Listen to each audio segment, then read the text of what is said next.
আমাদের উপর আল্লাহর গজব একের পর এক চলতেছে, একের পর এক আসতেছে। অনেকে অনুধাবন করে, অনেকে করে না। যারা করে না হয়তোবা তাদের টাকা পয়সার গরম আছে, অনেক চাকরি বাকরি ব্যবসা বাণিজ্য অনেক বড় কিছু আছে, তাদের গায়ে এখনো তেমন একটা লাগে না।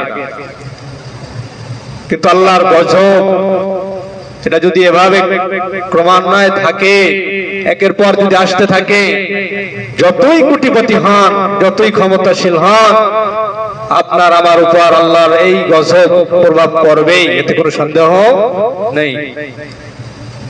এই দুর্ভিক্ষ, বিভিন্ন জিনিসের দাম বৃদ্ধি, এটা একটা গজব।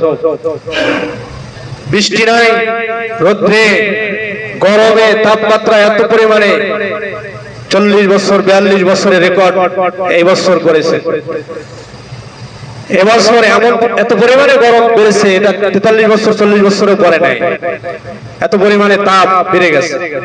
বিজ্ঞান তারা আবিষ্কার করেছেন বছরের পর বছর এভাবে গরম বাড়তেই থাকবে, বাড়তেই থাকবে,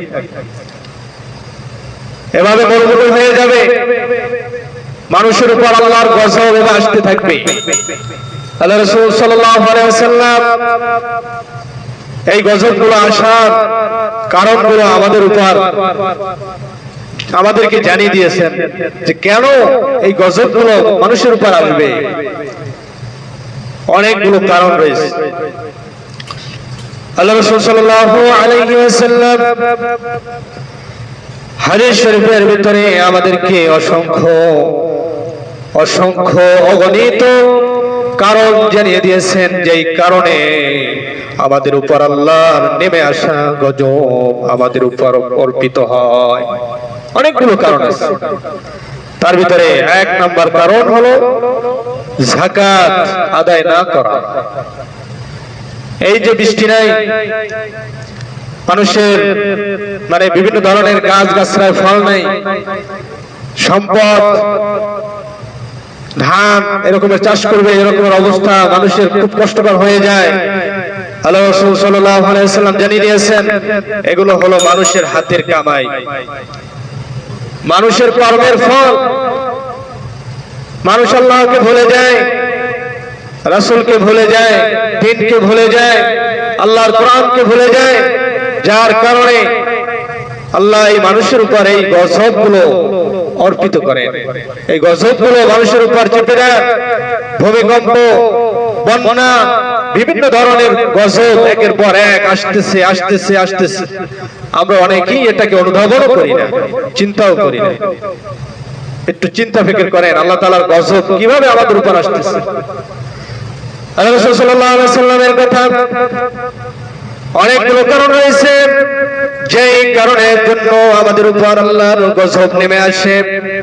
তার ভিতরে 1 নম্বর কারণ হলো পাপাচার বেড়ে যাওয়া, মদ, জুয়া, ঘুষ, বিভিন্ন ধরনের ইয়াবা, বিভিন্ন ধরনের নেশাদ্রব্য বেড়ে গেছে, যার কারণে আমাদের উপর আল্লাহর এই গজব নেমে এসেছে। দেখবেন সমাজের ভিতরে অসংখ্য মানুষ নেশা করে, জুয়া খেলে, বিভিন্ন ধরনের সুদ ঘুষের ভিতরে লিপ্ত। এই সব কারণেই আল্লাহ তাআলা আমাদের উপর এই গরম দিনের পর দিন, বছরের পর বছর বেড়ে দিতেছেন। বন্যা একের পর এক আসতেছে। বন্যা আগে দেখবেন বছরে একবার হতো, কোন বছরে হতো না। এখন যেই বছরগুলো যায়, গত বছর হিসেব করেন, এই বছর হিসেব করেন, প্রতিটা বছর 2টা 3টা 4টা বন্যার পূর্বাভাস পাওয়া যায়, ঠিক কিনা? কেন হয়? এগুলো আল্লাহর গজব। হয়তোবা আমরা দক্ষিণ অঞ্চলের মানুষ, এই বন্যা থেকে আল্লাহ তাআলা আমাদেরকে হেফাজত করতেছেন। কয়দিন করবেন? আজকে, কালকে, পরশু, একদিন না একদিন এমন দাওয়া দিবে, ধ্বংস হয়ে যাবে, বিচ্ছিন্ন হয়ে যাবে। বিভিন্ন অঞ্চলে দেখবেন বিভিন্ন ধরনের টর্নেডো, বিভিন্ন ধরনের ভূমিধস, বিভিন্ন ধরনের ঝড় তুফান, এমনকি যেগুলো কয়েক বছরেও আমরা দেখি নাই, এত বড় বড় শিলা মানে এত পরিমাণে পড়েছে, টিনের ঘরের চাল ছিদ্র হয়ে গেছে, ঝাঁঝরা হয়ে গেছে, দেখছেন না? এই রকমের শিলাবৃষ্টি, ওয়ালাবৃষ্টি, আগুনের বৃষ্টি কিয়ামতের আগে এগুলো হবে। এগুলো আল্লাহ তাআলা হাদিসের প্রমাণ। এগুলো আসতেছে আমাদের কর্মের কারণে। আমাদের আমল এত দুর্বল, আল্লাহর ঘর মসজিদেও আসতে মনে চায় না। যুবক দিনটার একটু সম্মান আমাদের ভিতরে আসে না। 5 ওয়াক্ত নামাজ জামাতের সাথে আদায়, রমজান মাস যখন আসছে তখন একটু ভালোই করছি, রমজান মাস চলে যাওয়ার পরে এখন জামাতে 2 জন 4 জন 5 জন জামাতে হয়, লোক নাই। আল্লাহ তাআলা কি আমাদের এইভাবে আমল করতে বলছেন? মন চাই আমল, যে যেভাবে মন চায় সে সেইভাবেই আমল করে। আল্লাহ তাআলা একদিন আমাদেরকে ধরবেন, আল্লাহ তাআলা কোরআনে বলেছেন প্রতিটা মানুষের কর্মের হিসাব দিতে হবে, প্রতিটা মানুষের অঙ্গ প্রত্যঙ্গ তার জবাব খুলে দেওয়া হবে। আল্লাহ তাআলা তাদের প্রতিটা অঙ্গ প্রত্যঙ্গ থেকে আল্লাহ তাআলা জবানবন্দি নেবেন যে তার হাত কি করছে, তার হাত বলে দিবে, তার চোখ দিয়ে সে কি করছে, চোখ বলে দিবে, তার মুখ দিয়ে সে কি করছে, মুখ বলে দিবে, তার পা দিয়ে সে কি করছে, পা, তার জবান খুলে যাবে, আল্লাহর কাছে সবকিছু বলে দিবে। সেই দিনটার অপেক্ষা। আল্লাহ তাআলা আমাদের সকলকে যেন বিপদ আপদ মুসিবত থেকে যেন হেফাজত করে, সকলে বলে আমিন। 1 নাম্বার কারণ বললাম যে বিভিন্ন ধরনের নেশাদ্রব্য এগুলো বেড়ে গেছে। 2 নাম্বার জিনা ব্যভিচার বেড়ে গেছে। জিনা ব্যভিচার এত পরিমাণে বেড়ে গেছে সমাজের ভিতরে, এখন কোনো লজ্জা নাই। মেয়ে ছেলে রাস্তা দিয়ে হেঁটে বেড়ায়, বিভিন্ন ধরনের খারাপ কাজে লিপ্ত হয়ে যায়। গ্রাম অঞ্চলে এগুলো দেখা যাইতো না, এখন এগুলো প্রকাশ পেয়েছে। বিভিন্ন ধরনের এই জিনার জন্য বিভিন্ন ধরনের জায়গা সরকারি ভাবে মানে নির্মিত হয়েছে, যেখানে এই পাপাচার হয়, গুনাহের কাজ হয়। এই ধরনের পাপাচার এই দেশে বেড়ে যাওয়ার কারণে আজকে আল্লাহর গজব এইভাবে নেমে আসছে। আপনার আমার সন্তান কি করতেছে, এটা আপনার আমার দায়িত্ব। আপনার আমার সন্তান কি কাজ করতেছে, কি পাপাচার করতেছে, কোথায় যায়, কি করে, এগুলোর কোনো খোঁজ নাই। রাস্তায় ছেড়ে দিয়েছে, আমার সন্তান কি করতেছে না করতেছে কোনো খবরই নেই। আপনার আমার সন্তান যেভাবে আপনি দুনিয়ায় আনছেন, আপনার দায়িত্বে আপনাকে রাখতে হবে। বিবাহের আগ পর্যন্ত আপনার দায়িত্বে থাকবে, বিবাহের পরেও যদি আপনার দায়িত্ব থাকে আপনি পালন করবেন। আপনার সন্তানের দায়িত্ব আপনার মৃত্যুর আগ পর্যন্ত আপনাকে বহন করতে হবে। আপনার সন্তান কি করে না করে, কোথায় যায়, কার সাথে মিশে, কি খারাপ কাজ করে, এগুলো থেকে আপনার সন্তানকে হেফাজত রাখতে হবে।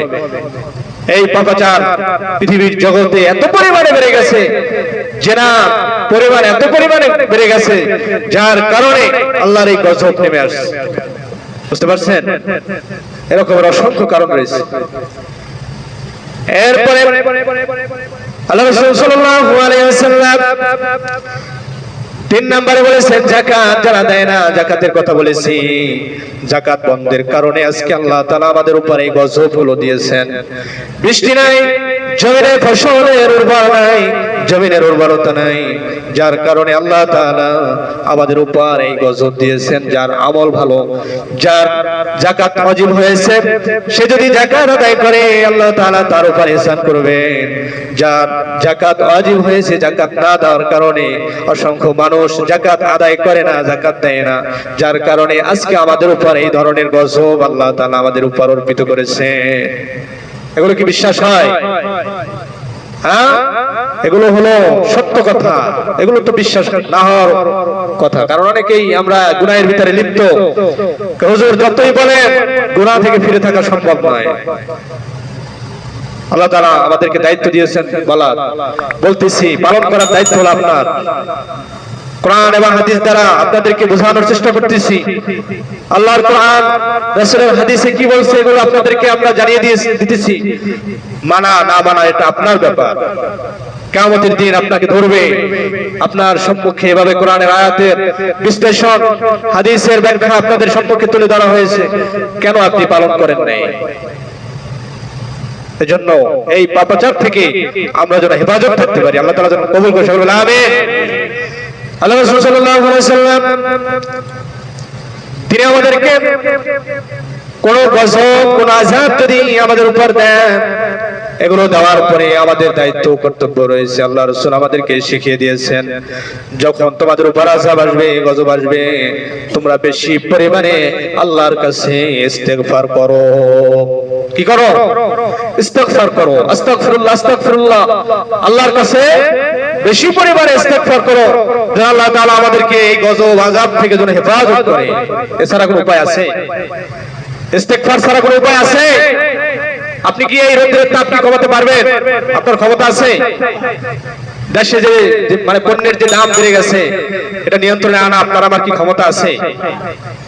আপনার আমার ক্ষমতা এটুকুই আছে আল্লাহর কাছে বেশি পরিমাণে ইস্তেগফার করা, আস্তাগফিরুল্লাহ আস্তাগফিরুল্লাহ এগুলো আদায় করা। সারাদিন আমরা দুনিয়ার কাজে লিপ্ত, দুনিয়ার কাজে ব্যস্ত, একবারও আস্তাগফিরুল্লাহ বলি না এমন মুসলমান আছে সারাদিনে একবারও আস্তাগফিরুল্লাহ বলে না। কিন্তু আস্তাগফিরুল্লাহ এটা আল্লাহ রাসূল সাল্লাল্লাহু আলাইহি ওয়াসাল্লাম আল্লাহ তাআলা নিজেই কোরআনে জানিয়ে দিয়েছেন যে তাওবাতান নাসুহা। আল্লাহ তাআলা বলেছেন তোমরা তওবা করো, আমার কাছে ইস্তেগফার করো, আমার কাছে তওবা করো, আমি আল্লাহ তোমার তওবা তোমার ইস্তেগফারকে কবুল করব। সুবহানাল্লাহ। এজন্য বেশি পরিমাণে ইস্তেগফার করতে হবে। দুই নম্বরে আল্লাহ রাসূল জানিয়ে দিয়েছেন যখন কোনো গজব আসবে বেশি পরিমাণে আল্লাহর কাছে দোয়া করবে। কি করবে? আল্লাহর কাছে হাত তুলে দোয়া করবে আর বলবে আল্লাহ জীবনে যত গুনাহ করেছি, যত পাপ করেছি, যত নাফরমানি করেছি, ও আল্লাহ আজকে আপনার কাছে মাফ চাই, আপনার কাছে ক্ষমা চাই, আপনার কাছে আল্লাহ আমার জীবনের সকল গুনাহ রাশি সমাপন করে আমি আজ থেকে ভালো হয়ে গেলাম, নামাজ পড়বো, রোজা রাখবো, আল্লাহ আপনার হুকুম পালন করব। এইভাবে আল্লাহর কাছে মাফ চেয়ে ক্ষমা চেয়ে চোখের পানি মানে ফেলে যদি আল্লাহর কাছে বলতে পারেন আল্লাহ আপনার আমার ওই দোয়া কবুল করবে। আল্লাহর কাছে দোয়া করা ছাড়া কোনো উপায় নাই। বেশি পরিমাণে দোয়া খায়ের করতে হবে, এছাড়া কোনো উপায় নাই। আল্লাহর কাছে মাফ চাওয়া, ইস্তেগফার করা। আল্লাহ রাসূল সাল্লাল্লাহু আলাইহি ওয়াসাল্লাম বলেছেন তোমাদের উপর আযাব গজব যখন আসে, বৃষ্টির সংকট যখন শুরু হয়ে যায়, তোমরা ইস্তিসকার নামাজ আদায় করো। ইস্তিসকার নামাজ আদায় করে আমি আল্লাহর কাছে তোমরা বেশি পরিমাণে দোয়া করো, আমি আল্লাহ তোমাদের দোয়া কবুল করব। এজন্য বিভিন্ন জায়গায় ইস্তিসকার নামাজ আদায় হয়, যে নামাজের কারণে আল্লাহ তাআলা হয়তোবা মুখ তুলে তাকাতে পারেন, বৃষ্টির ব্যবস্থা করতে পারেন, ঠান্ডা আবহাওয়ার ব্যবস্থা করতে পারেন। বুঝতে পারছেন? এটি আমাদের দায়িত্ব, এগুলো করতে হবে। ইস্তিসকার নামাজের ডাক যখন আসবে, থানা ব্যাপী, ইউনিয়ন ব্যাপী যখন আসবে, তখন আমরা সকলেই ইনশাআল্লাহ এই নামাজে শরীক হব ইনশাআল্লাহ। বিভিন্ন অঞ্চলে এই নামাজ হইতেছে, দোয়া হইতেছে। আল্লাহ তাআলা এখনো তার বান্দাদের পাপের কারণে এই গজবগুলো দিতেছেন, এখনো দোয়ায় কোনো কাজ হইতেছে না। চোখের পানি ফেলাই আল্লাহর কাছে বলতে হবে। এরপরে আর আল্লাহর এই গজব আযাব থেকে মাফ পাওয়ার সুযোগ আছে। আপনার আমার সম্পদ টাকা পয়সা আছে, এগুলো দিনের জন্য ব্যয় করতে হবে, দান সদকা করতে হবে, এতিম মিসকিনদের অসহায় মানুষদের প্রতি আপনার আমাকে দাঁড়াতে হবে। বিভিন্ন প্রতিষ্ঠানের বিভিন্ন খেদমতে আপনার আমার এই সম্পদ টাকা পয়সা দিয়ে একটা দানের অংশ গ্রহণ করতে হবে, সবের অংশ নিজেকে মানে নসিব করতে হবে। দান করলে সব হয়, দান করলে নেক হয়, এগুলো আপনার আমার জানতে হবে, বুঝতে হবে। বুঝতে পারছেন? দান এটা আল্লাহ তাআলা পছন্দ করেন। বান্দার দানের কারণে আল্লাহ তাআলা বিপদ আপদ দূর করে দিবেন, এটা আল্লাহ রাসূল জানিয়ে দিয়েছেন। আস-সাদাকাতু তারুদ্দুল বালা, যে ব্যক্তি দান সদকা করবে, দিনের জন্য ব্যয় করবে, আল্লাহ তাআলা তার উপর বালা মুসিবত দূর করে দিবেন। সুবহানাল্লাহ বলি। বালা মুসিবত আসতেছে, দান সদকা বাড়াইয়ে দেন, দান সদকার পরিমাণ কি করেন? বাড়াইয়ে দেন।